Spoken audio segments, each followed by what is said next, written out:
Hello, horse racing fans. It's Mark with HereTheyCome.com, getting ready for the Breeders' Cup 38th edition at Del Mar this Friday and Saturday. Looking to be one exciting 2 days of championship racing with lots of wagering opportunities on the line. What we're going to do here real quick is just kind of go over the Classic division with respects to the challenge races and any of them that have produced winners over the years on the Winning You're In program. This year, there was actually a total of 86 challenge races for covering all 14 of the divisions.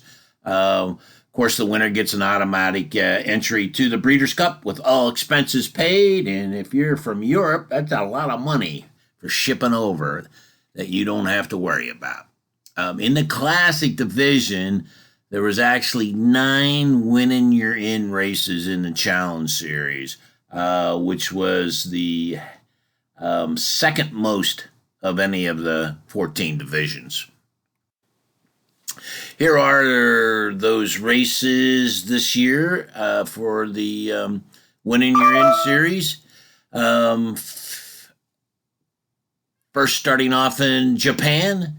Most of them are in the U.S., and we also had one in the U.K.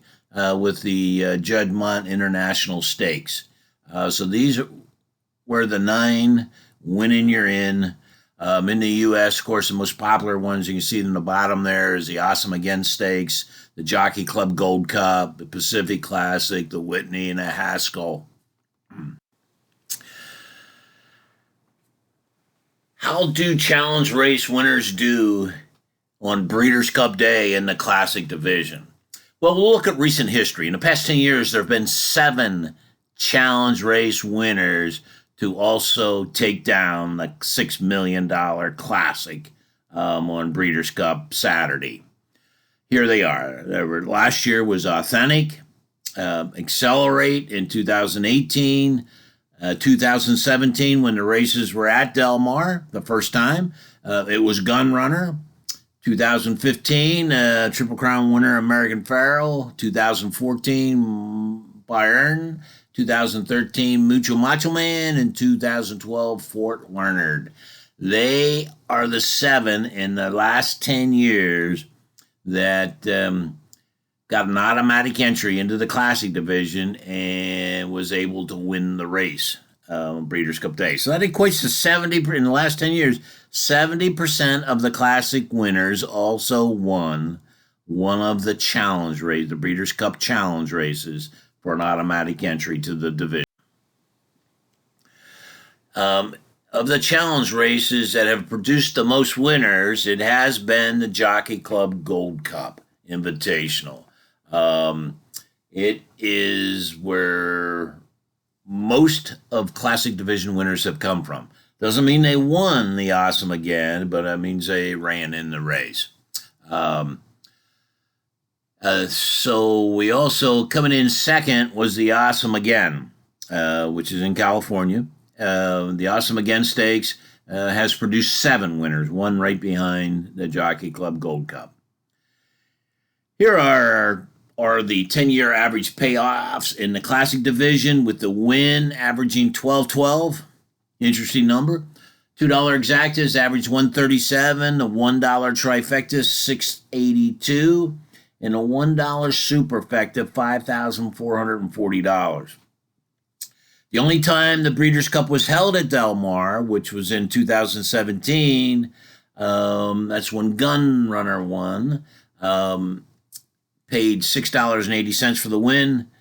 Favorites came in well that year in this division. The exacta was $34, trifecta $65, and the superfecta $14.34. They were low payouts, but it's not unusual over the years for the favorite to, if he doesn't win the race, to be in the trifecta, if not the exacta. We just had the draws yesterday. For the Classic division this year, we got a nice field of 9.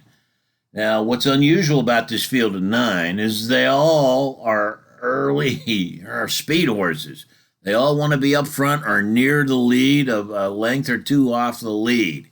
So this has to be a very quick and fast addition in the Classic, going the mile and a quarter. So it's who's going to last at the end, who's going to be there at the end. It's actually it can be. It could be the top three favorites. Generally, they're going to be the best if they're all the same type of a runner. Technically, they should be there, but this is also the type of a race that sets up for a big surprise in the Classic division. So I wouldn't be surprised if it happened this year. But this is the field. Now, as we look down the field here, there's actually, we have the top four winners coming out of the Awesome Again, showing up in the Classic. So the Awesome Again produces a lot of winners in this division, and we've got the top four runners from the Awesome Again showing up. And the Awesome Again, of course, was won by Baffert's Medina Spirit, the Kentucky Derby winner. Still the Kentucky Derby winner. Stellato Bay ran second. He's going to be in the Classic. And Express Train ran third. And Tripoli came in fourth in the Awesome Again. They're all showing up in the Classic division. And then we have Knicks Go, of course, won the Whitney, and most recently the Lucas Classic, which is just basically a workout race for him. Max Player did win the Jockey Gold Club,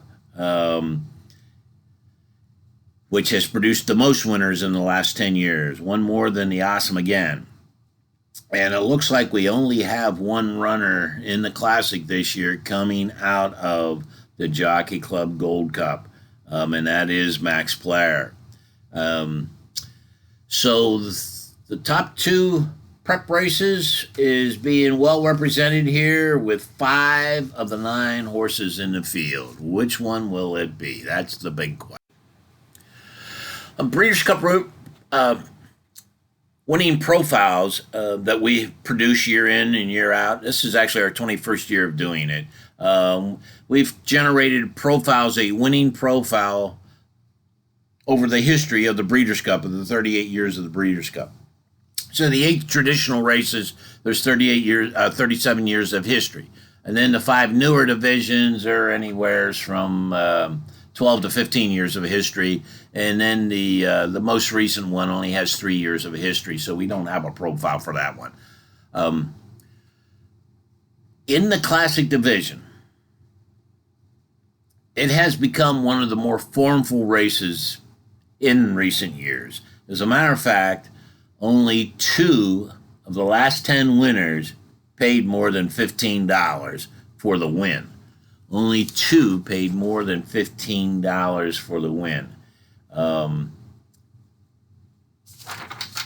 So it could be that again this year because of all the speed and how closely matched the horses are.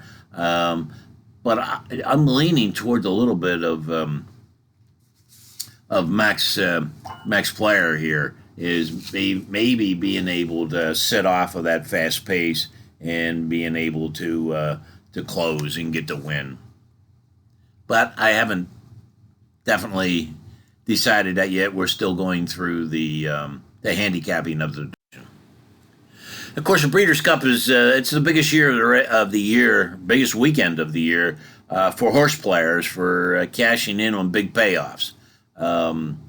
So you don't want to miss out on this year's. There's over $150 million wagered in the various pools, and that's going to be up this year because they've added some other wagering options new this year. Year in and year out, what we discover is Breeders' Cup races are not what they seem to be at first glance. Like in the Classic division with all the speed runners. So it's going to be the 3 favorites. And not necessarily. But it is critical to know those factors that have been proven to be important in handicapping those races. And that is what you will get with the proven winning profiles for the Breeders' Cup. And with this type of information, you'll be able to zero in on those runners that have the best shot at winning, or at least being in the money, and which ones to rule out for hitting the board. You will know which races, which of the divisions the favorites win most often, and which divisions to stay away from the favorites that rarely come in. That is key in playing and structuring your pick threes and pick fours and pick fives, and of course the pick six tickets. So which legs can you single or use two runners? Which legs should you spread out, because there's generally long shots coming in those divisions. With our winning Breeders' Cup profiles, you will know which divisions they are. You don't want to wait to start handicapping. We're 3 days out, so go ahead, go out to our website and heretheycome.com. You can download the winning Breeders' Cup profiles immediately upon your payment. And you can also sign up for our picks. If you want to sign up for our picks, we make those available for Friday and Saturday. You can get just one day or both days, or whatever option you want to go with.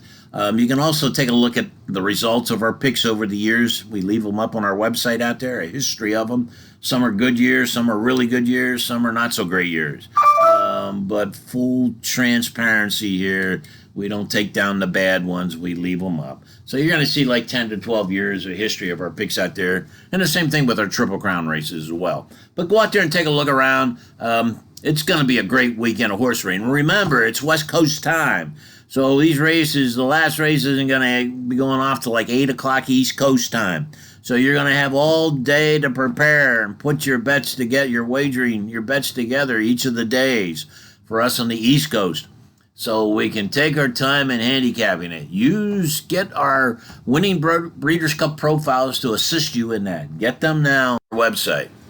Thanks for watching. We'll get some other videos out here soon to help you with some tips on handicapping the races.